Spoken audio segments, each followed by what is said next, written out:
So we're carrying on with our router configuration. We've configured the HQ and the sales router. We notice that here on the HQ side, this line interface on serial 00 came up. We do a show interface serial 0/0. This is going to sales, and it's up and up. So let's finish with R&D, and then we'll verify that all of these directly connected networks work like we'd expect. So over here at R&D, let's enable. We're already enabled. We'll do config T. Now this network over here at the R&D is 192.168.12.0 with a 192 subnet mask. Let's go up here and change this to 12.1 with the 192 subnet mask. See how easy that is once you have the little config snippets here. Right-click this guy. Now the loopback interface is configured. So now all that's left are the serial interfaces. Then we can verify that everything works with both CDP and ping. So let's look at the R&D, and actually, now that I look, we actually have an actual network down here. So we'll configure this network on Fast Ethernet 00 instead of on Loopback 10. So we'll do interface Fast Ethernet 0/0. Go back here into R&D and do no interface Loopback 10.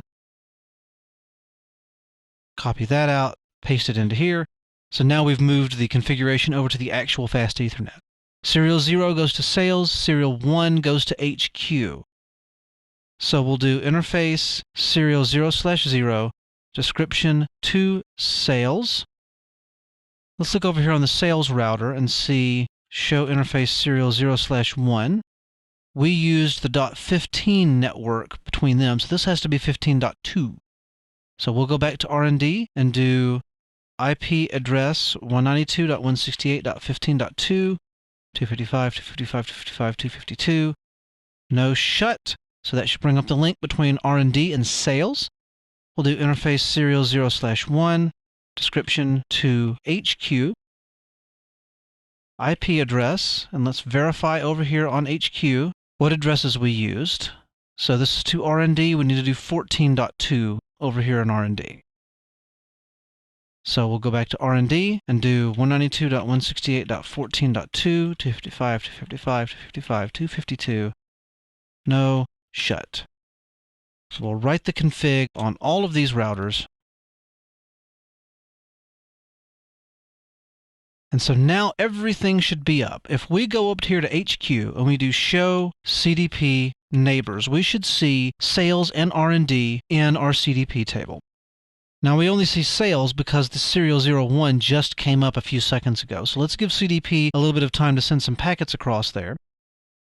Meanwhile, we can go over to the sales router and do the same thing. So show CDP neighbor. So we see HQ and R&D. Go over here to R&D, do show CDP neighbor. We see HQ and sales, and that should give us enough time up here at HQ. So we now see sales and R&D. So we can see all of the routers. They're on the interfaces we expect them to be on. So now let's do some various ping tests. So we'll do show IP interface brief from up here.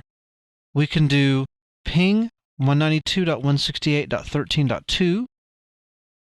We can ping out there. We can do ping 192.168.14.2 and ping the other direction. And now we can just ping on one of these routers over here, the sales or the HQ, to ping the link between them. Show IP interface brief. I believe it's going to be .15, so yes. Do ping 192.168.15.2. We can ping that way. If we examine the routing table, we should not have any extraneous routes. We have no gateway of last resort. We have a few directly connected networks on each of them. Again, we're going through the verification phase as we configure it.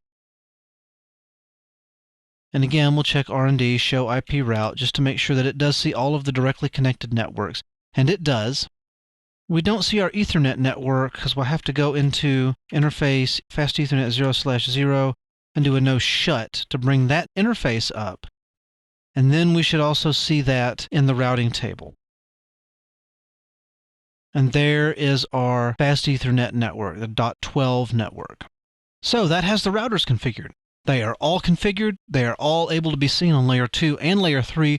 We can send layer 3 traffic across them. We just don't have any routes being distributed yet. So we'll finish with this part of the lab. We'll carry on with the configuration of the routing protocol in the next video.